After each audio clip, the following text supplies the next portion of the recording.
Hello everyone. Today we are going to study about the Indian Express news of 2nd May 2023.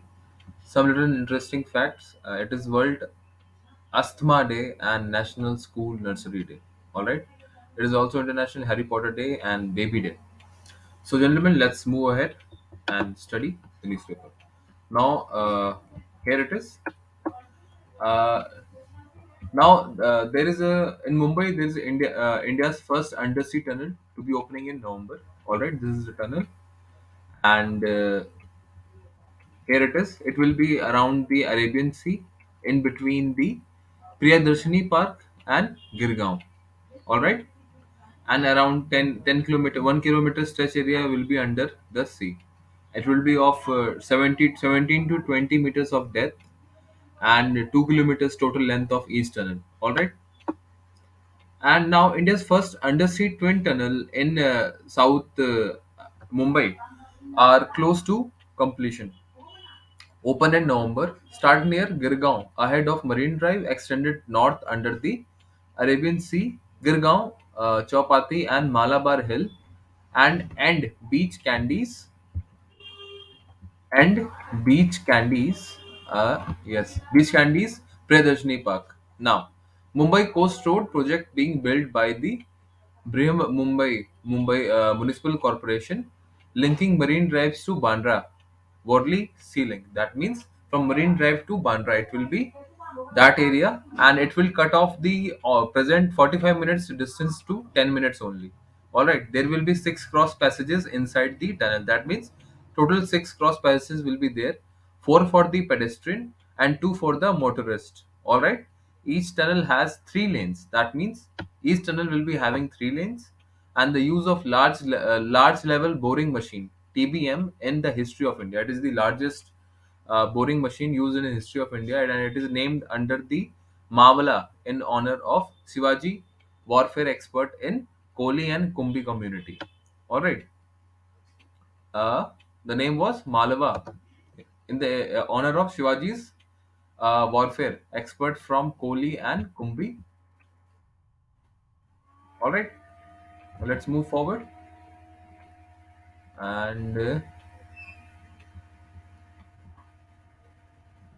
Now, aims act as acts on the grievance of SARC nations.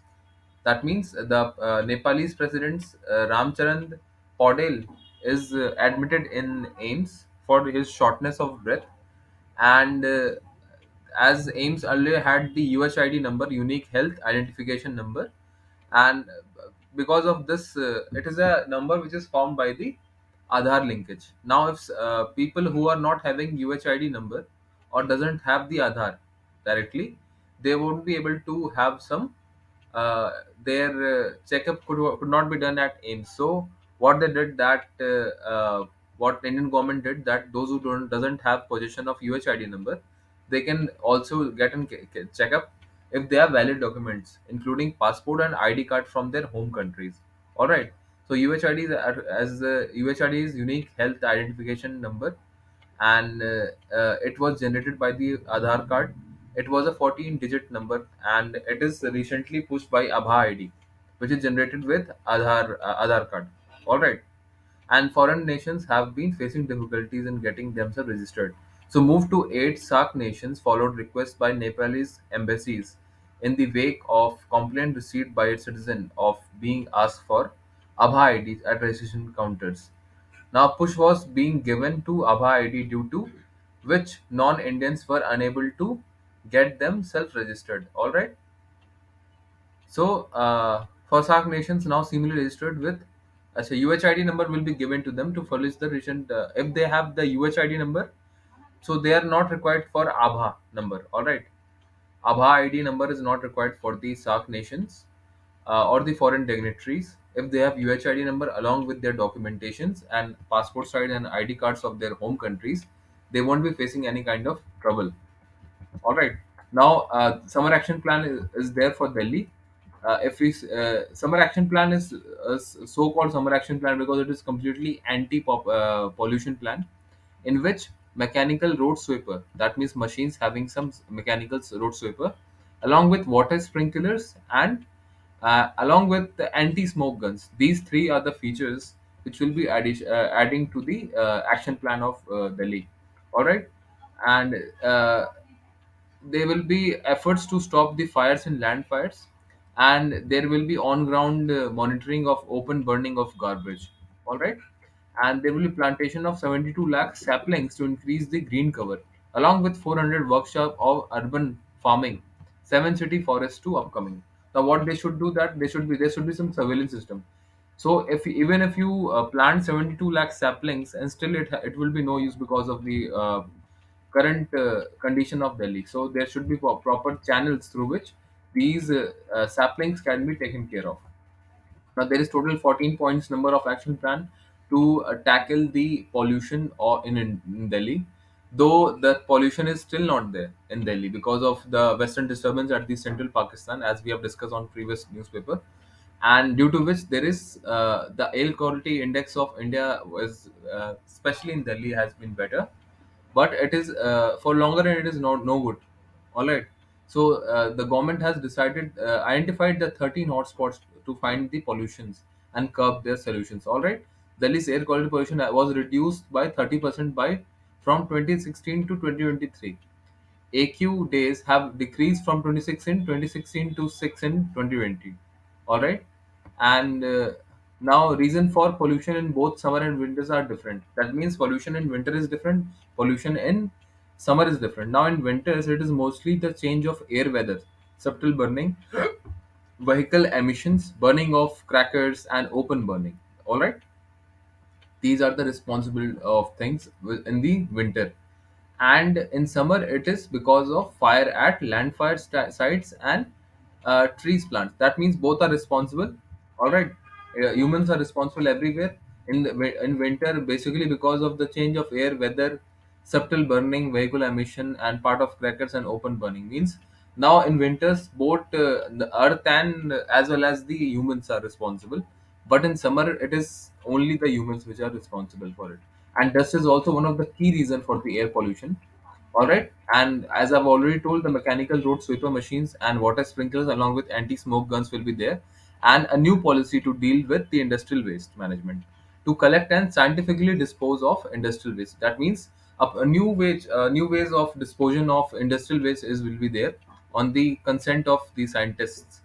All right, and there will be policy for the solid waste management system as well. All right, now if we talk about the are what has brought about the capital's cleanliness air this year. Cloud days, rainfall, major factors. Now today in this article we'll talk about the condition of Delhi and how it's going to be painful for us in the future. Now the meteorological factors like cloudiness, rainfall, thunderstorm may have been significant role in the relatively clear air than Delhi has experienced so far this year, according to the expert. All right, means these meteorological factors have been there too for the qualification of so having good quality of air index in Delhi. But there are some three factors are likely to have an impact on air quality, not just in Delhi but across the northwest of India. All right, that means number of cloud days and rain was high. That means rain was too much and the clouds they were also too much. Major reasons for the these were the major reasons for the cleaner air.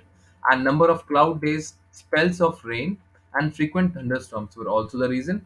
Along with the cloudiness is an impact on the production of ozone. It is a very problematic situation for complete India that cloudiness has impacted in the production of ozone layer. Now, ozone is a secondary pollutant that forms when nitrogen oxide and volatile organic compounds react in the presence of sunlight. Means ozone is formed when nitrogen oxides (NO2s) when they react with the organic compounds in the presence of sunlight. Then ozone is formed. Now, this cloudiness can result in low sunlight. All right, and there will be low production of ozone, so it is little problematic for us. And though it is bringing some clearer air in the present time, but in longer run it will be depleted. The UV rays will be reaching to the surface very soon, and it will result in massive uh, skin care diseases along with some cancers. All right, and rainfall can wash particular material away, higher wind, and speed can cause particularly matter and ozone to drift away. All right, that means the rainfall can wash away the matter away, along with the higher wind speed can cause the particular mets and ozone to drift away. All right, phasing out of older disease. Now, what should we do? That we should phase out the older diesels. All right, and petroleum vehicles. So they are emitting more number of smokes. Along with that, the coal powder plants shutdowns should be mandate. Along with the industrial area should be switched to the natural gas. All right, which India is currently working on, and it has its goal that around 2030, 50% of India's all types of natural resources will be converted to the natural basis, that is natural gas along with sunlights, and transportation waste management and use of solid fuels and lot of remains will be done. All right, let's move forward. We will talk about it later on. All right, this defense minister visit in the Maldives. All right, I will talk on the different one. Now, Telangana is on a role model for other countries. Why? Telangana CM K. Chandrasekhar Rao, KSR, he has told that the uh, Telangana is going to be the next IT hub of India, as it is using from 1,100 units of electricity to 2,000 units of electricity, and it will be the new industrial policy. All right, and it will attract huge of investment, and Hyderabad is now on the surpass Bengaluru as top IT company. Understood your point, gentlemen? Now, there is a book, Spy Catcher, which is written by a group captain of Indian Air Force, and he is requiring some clearance from the Indian Air Force. Though he claims that the Indian Air Force has cleaned them up, but there is no official statement from the Air Force personnel. All right. So he has drafted a RTI to know the situation, and High Court has asked to go through what kind of problem they are going through. Now, Bodo and Khabri too, Dimasa. These are the tribes who also insurgents in the northeast area in the Assam, and the push to end tribal insurgencies in Assam.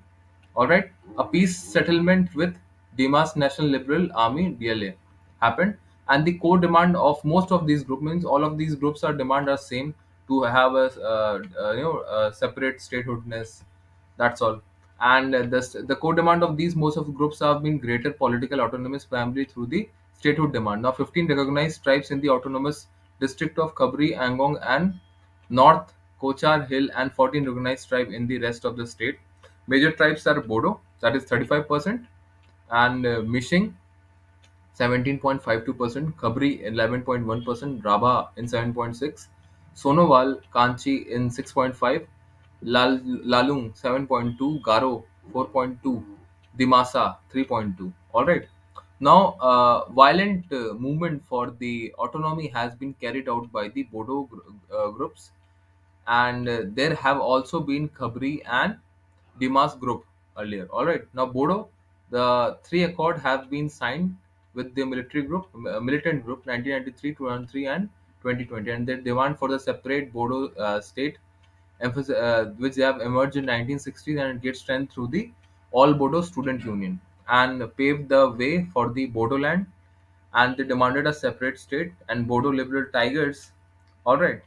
Now, Kirby is also having the same autonomous. They also want the same autonomous state, and the Masa is also having that same problem. All right. In Chhattisgarh, now the chief minister. All right. The deputy CM Devendra Fadnavis has said that Maoist is not an ideological battle, but an anti-national activity, and he has also took the example of recent pooch, that it was state funded by the ISI, and all the Maoism has been funded by the ISI, and he has also appreciated the present government, uh, as well as the state police forces to work for the betterment of the state. All right.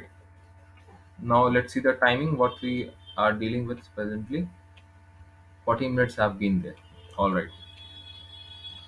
Now the opportunity in crisis. Now this Arun Prakash, he hasn't given any solution in this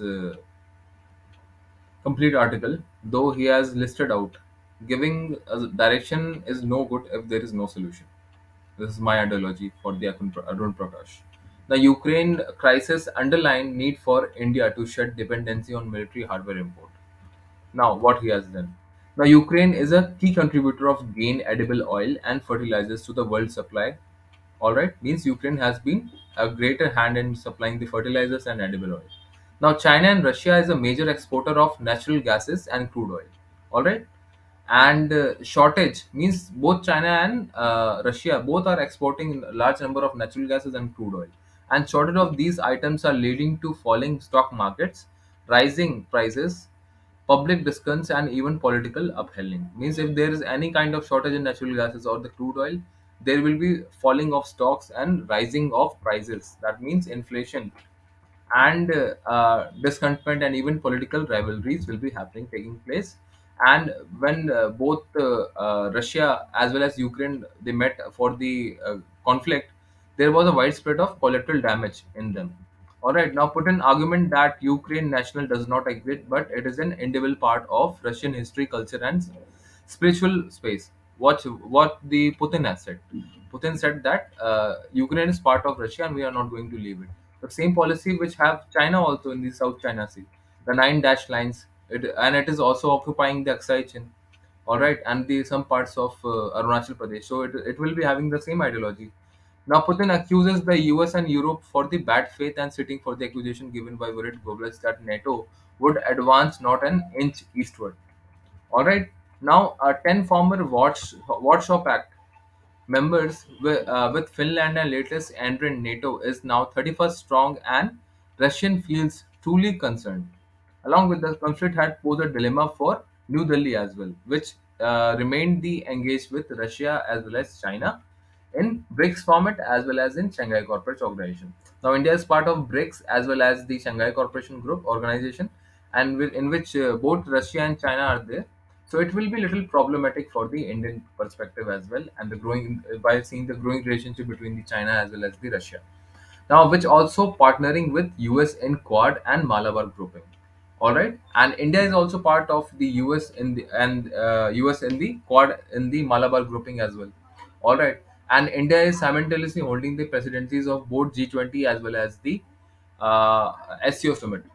Now it is a strategic autonomy for India. All right. Now Russia is in wake of Burgle invasion was bad in need for friendship when China came to rescue. Russia was needing a friend, and when China came to rescue, it was a great impact. Though the image of China became little lower in the international standard by the Western countries.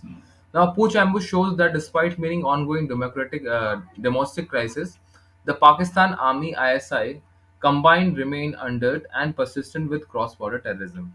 Raksha Mantri Rajnath Singh remarked about the violence of existing agreement by his Chinese counterpart Li Shang. Now they have been using the there was a violation of existing agreement uh, by the China's counterpart, and this was told to by Rajnath Singh in the SCO summit and the meeting in Eastern Ladakh, and thereafter in the New Delhi, as well as priority to power balancing as well as technology questioning on the diplomatic agenda. On India, there's only two things in mind when it comes to diplomacy.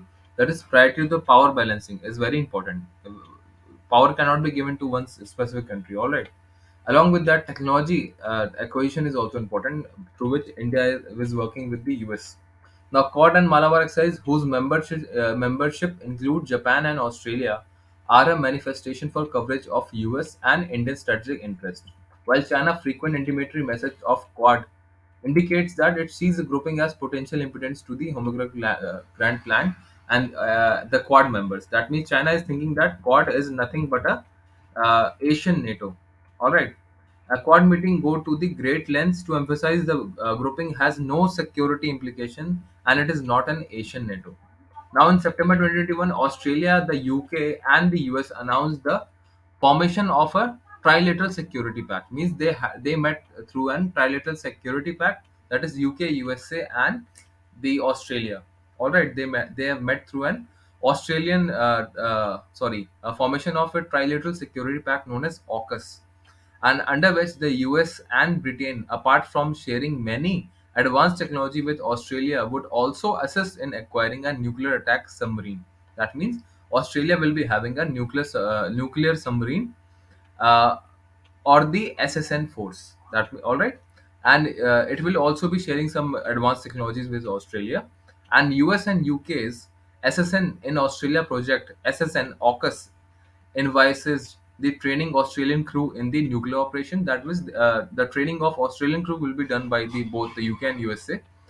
Along with that, the sales of three Virginia class SSN means three SSNs of Virginia class will be delivered. First UK built SSN to Australian in the late 2030s. That means in 2030s, the first UK built SSN will be provided to Australia. And SSN AUKUS brings into the stark relief and complete absence of similar offer to the training military or technology or hardware by the US to India. And if India is also part of this AUKUS plan, then it will also having the same thing. There will be trainability of the military groups, along with the there will be betterment in the military technology along with USA too, and technologies will be shared with USA and India. And then this trilateral security pact will be at the forefront. It will be quadrilateral in group. And presently, there have been initiative, that means initiative on the critical and emerging technologies. ICET was in renowned in May 22 by Joe Biden, and it has invited India for providing various nuclear technologies. All right, and India, a nuclear weapon state and a space power, also field the world's fourth largest military. It also has the world's fourth largest military, and though we should learn lots of lessons from China when it comes to diplomacy. All right. Now, roadmap to energy justice. A pragmatic and balanced strategy has helped India to keep prices of petrol, diesel, and gases. That means India has been doing so well in the economics that it has even controlled the problems of its citizens. At the world fastest growing major economy, India will account for the approximate 25% of global energy demand growth between 2022 to 2040. That means 25% of global energy demand will be done from the Indian side as well, ensuring the energy accessibility, availability, and affordability. That means energy access, availability, along with the affordability of the larger population is imperative. Now, how has India managed to do this? India has actually gone down in the last 1 year, while several countries in our neighborhood had try out and power cut to manage the demand, and there has been no shortage of fuel anywhere in India. The possible due to the vision of the Prime Minister Narendra Modi for the ensuring energy justice to our citizens. Now, massive cuts in excise duty, which present government did, and absorbed huge losses to ensure that the massive hike in the prices of crude oil and natural gas in the international market were not passed on the Indian Indian consumers. Along with that, India has expanded its network of crude oil supplies from 27 nations to 39 nations. Means it has supplier has been gained, and it has strengthened its ties with countries like US, which is an energy trade had gone up to 13 times in the last 4 years, and Russia to ensure a reliability supply of crude oil. Means if we are in friendship with UK, there will be great energy trade, and as it has gone already 13 times up, and if we are with friends with Russia, there will be huge supply of crude oil. And world's third largest importer not only ensured affordability energy for India's consumer but also had a claiming effect on the global petroleum market. All right, world's third largest importer not only ensured affordable energy for the Indian consumer but also had claiming of effect on global petroleum market. India's purchase of petroleum products from certain nations has actually kept the global demand and supply around 98 to 100 millions barrels per day, balanced thereafter, keeping oil prices in check of global values and change. Working on both on traditional fuel exploration as well as energy transition.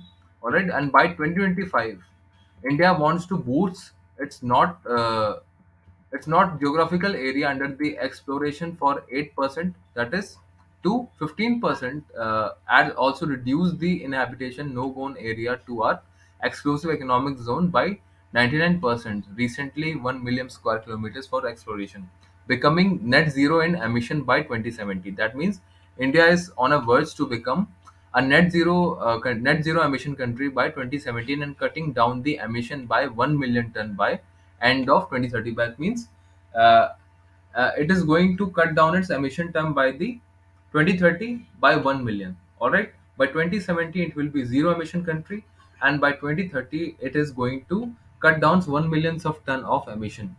All right, and rapidly expanding our petrochemical production. India is also globally exporter of petroleum products, and its refineries capability in fourth largest in the world after USA, China, Russia. All right, India has accelerated its efforts to move towards the gas-based economy by increasing the share of gas from current 6.3% to 15% by 2030, connecting more than 9.5 crore families with clean cooking fuel.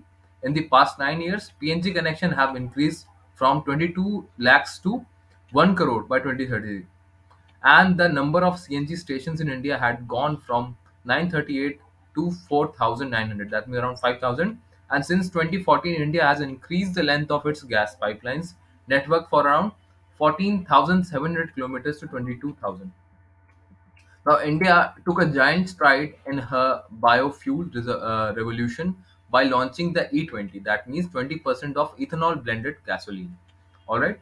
India has took a giant stride in her biofuel revolution. It has bought a biofuel revolution by launching the E20. That means 20% of ethanol blended gasoline, and which will be rolling out on 15 cities and expanding across the country in the next 2 years. And India's ethanol blend gasoline had gone from just 151.53% in 2013 to 10.117% in 2023. India is also setting up in 5 second generation ethanol plants. That means India is also going to set up 5 second generation. That means total 5 second generation ethanol plants, which can be convert agriculture waste into biofuels, which is going to convert the agriculture waste into biofuel and further reducing pollution due to stubble burning and generating incomes for farmers. That means it will bring income to the farmers, and it will be using. It will be also good for the ecosphere, all right, and ecology. Along with that, it will be better for the creation of biofuel through agricultural waste, and it will also help in reducing the pollution. Now, National Green Hydro Mission has been also launched. That is National Green Hydrogen Mission Plan, and it is developed the green hydrogen ecosystem. That is acceleration of India's effort towards 4 MTV of annual green hydrogen production and rupees 1 lakh crore of cumulative fossil fuel imports saving by 2030. All right, to create a green hydrogen ecosystem by 2030. Along with green hydrogen and biofuel, India is also supporting electronic vehicle through production linked incentive scheme to make the advanced chemistry cells of 50 gigawatts hours, and has announced a viability in gap funding and custom duty exemption from the sector. Installing of alternative fuel stations, EVs charges CNG, LPG, LNG, CBG at 22,000 retail outlet by May 2024, and India has set its eyes by 2014 2047. India will be a 26 trillion economy. All right, 26 trillion economy. India will be going on that verge. Now, let's move forward. And why a land survey led to violence in Manipur? Kuki dominated. Kuki is a a Christian group. All right, in dominance of Churachandpur. Now, Churachandpur district, particularly in Lamba town, it happened, and it is the epicenter of violence, which you can see. And the Indigenous Tribe Leader Forum (ITLFB), and it is an 8 hour. What they did to stop this survey, they done an 8 hour shutdown. They performed a non-cooperation movement for the against the government, and there was a forest range office which was situated in Tuibong, which was set on fire and destroyed, worth lakhs of rupees. And what cookie groups are we saying that they fear the eviction. All right, and they continued the non-violence against non-violent non-cooperation movement against the government until the nullification of 1966 government order declaring tribal areas as protected or reserved forest. Now, what they did that In 1966, the government had declared that the tribal areas will be a protected or reserve forest. All right. Now, what they want to do, they must be having some kind of other issues. They want to have some dominance. They want to set their own state. All right, and they want to have their own eradication of the states, and they also want to do some kind of illegal activity, which they are telling that with the help of with the help of that radicalization. All right, and along with conducting the survey without the people consent, they are also saying that the survey was without the people consent, and survey was carried out by the Churachand Koppam Protection Forest across the three districts, that is Churachand, Bishnupur, and None. All right. And why they feel eviction? Because K. Songyan village in Charachur saw an eviction drive, a part of government initiative to construct the protected reserve forest. And what they did, that they constructed without any prior notification. All right. And what government says, that CM Biden action would be taken against those who were anti-developing and anti-establishment, and it was the responsibility of state to protect and safeguard its forests. And Manipur government was just discharging its duties. Well, this all has government has to say. Now, Philippines and China are having a discussion over the fishing right in South China Sea. All right, the Chinese had agreed to discuss with fishing rights in the South China Sea, said by the presidents, Philippines presidents, and the Philippines Coast Guards and Department of Foreign Affairs to put together a map for the fishing ground, which can be presented in Beijing, and the Philippines China direct communication line. It was possible, and China claims the sovereignty over almost the entire South China Sea with an 9 dash line on map, and the stretch more than 1500 kilometer of its mainland and cut into the exclusive economic zones of Vietnam and Philippines, Malaysia, Brunei, and Indonesia. Now let's move forward. What do we have in economy? Okay, I believe now there is no much, and let's move forward to this. How much time we have taken already? Sorry for this, gentlemen. It's already been 32. Now I must discuss more important things on part two of this newspaper. All right. So thank you everyone for listening, and let's Jai Hind.